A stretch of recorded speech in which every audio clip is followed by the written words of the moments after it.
Dear children, today we are learning lesson 7, the interview, class 12th, Flamingo book, and it's a textual exercise of the last page. See page number 73, textual exercise.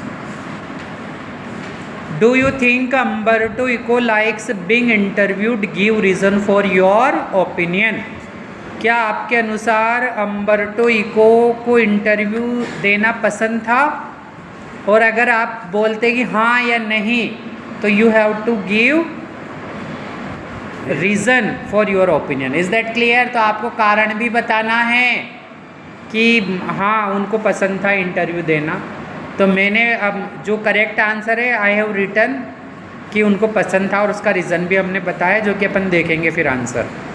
Question number 2, how does Eco find the time to write so much?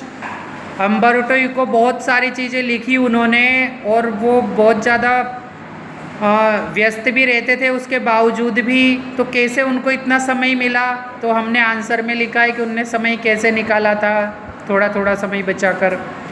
Third question, what was distinctive about echoes academic writing style?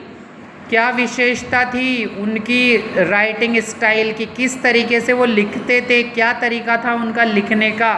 तो उनका लिखने का तरीका interesting था, जो जैसे सब लिखते हैं ऐसा नहीं था. And we will see in the answer.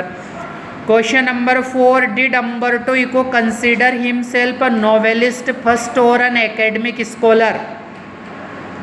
तो अम्बर्टो इको अपने आप को क्या मानते हैं, नॉवेलिस्ट और या फिर एकेडमिक स्कॉलर? क्या माना उन्होंने अपने आप को? Is that clear? And 5th, what is the reason for the huge success of the novels the name of the rose?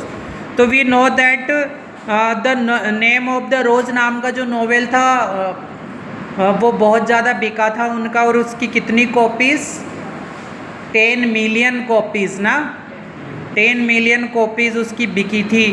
तो इतनी ज़्यादा मात्रा में वो बिका, उसका क्या कारण था? So now see the answers of all the questions. So see the first answer, yes I think he likes being interviewed as he gives all the answers easily and patiently. Patiently मतलब धैर्यता से उन्होंने सारे answer. देखो हमने पहले तो लिखा कि यस वो इंटरव्यू देना पसंद था उन्हें. तो क्या कारण बताया हमने, कैसे हमें पता चला, हम क्यों बोल रहे हैं कि उन्हें इंटरव्यू देना पसंद है? क्योंकि हमने देखा है कि उन्होंने बहुत अच्छे से इंटरव्यू दिया है उनका, और सारे प्रश्नों का जवाब भी उन्होंने धैर्यता से दिया है. Is that clear? और आपकी बुक में देखा ना आप लोगों ने, आपकी बुक में उनका पूरा इंटरव्यू है, इतने सारे प्रश्नों का जवाब उन्होंने आसानी से दिया है, धैर्यता से दिया है. Now see the second answer. Eco finds the time to write so much from the empty spaces. तो आप लोगों को यहीं से लर्न करना है कि कहाँ से उनने समय निकाला. From the empty spaces मतलब जो खाली समय बचता था वो उन्होंने निकाला, उसमें ही वो काम करते थे. He uses the time when he is in the lift. जब वो लिफ्ट में रहते थे तब उसका समय भी उपयोग करते थे. And on the waiting for something, जब वो किसी का इंतज़ार करते या किसी चीज़ का इंतज़ार करते रहते थे, कहीं बैठे रहते थे, तब भी वो उस समय का भी उपयोग कर लेते थे. और यहाँ पर बताया गया हमें कि एक नोवेल तो उन्होंने लिफ्ट में ही लिख लिया था. Is that clear? क्योंकि रोज़ आते जाते थे तो इतना समय उनका बचा. तो इससे हमें शिक्षा मिलती कि हमें हमारा समय का सदुपयोग करना चाहिए. एंड नाउ थर्ड आंसर, उनकी जो राइटिंग स्टाइल थी वो कैसी थी? तो वो बहुत अलग थी. His scholarly work has a certain playful and personal quality about it. उनकी पर्सनल एक व्यक्तिगत राइटिंग स्टाइल थी.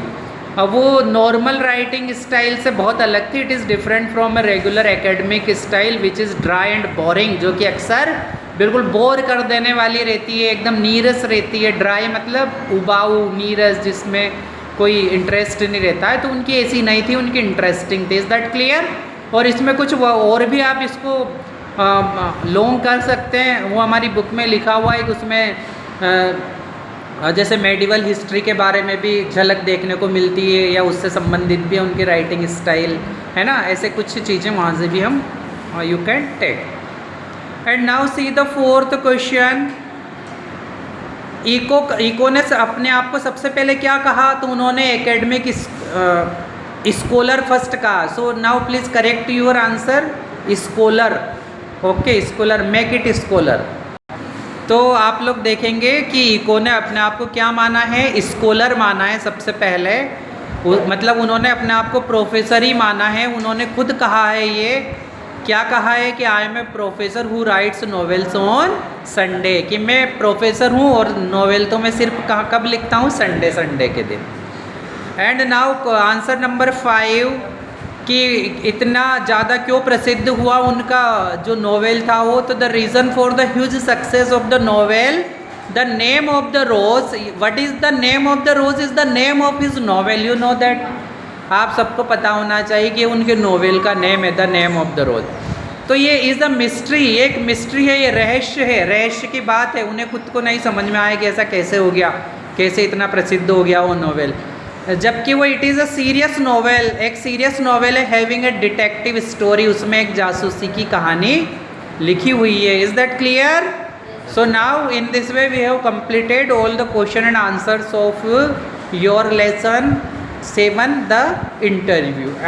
And I hope you have understood it very well and learn it and write it.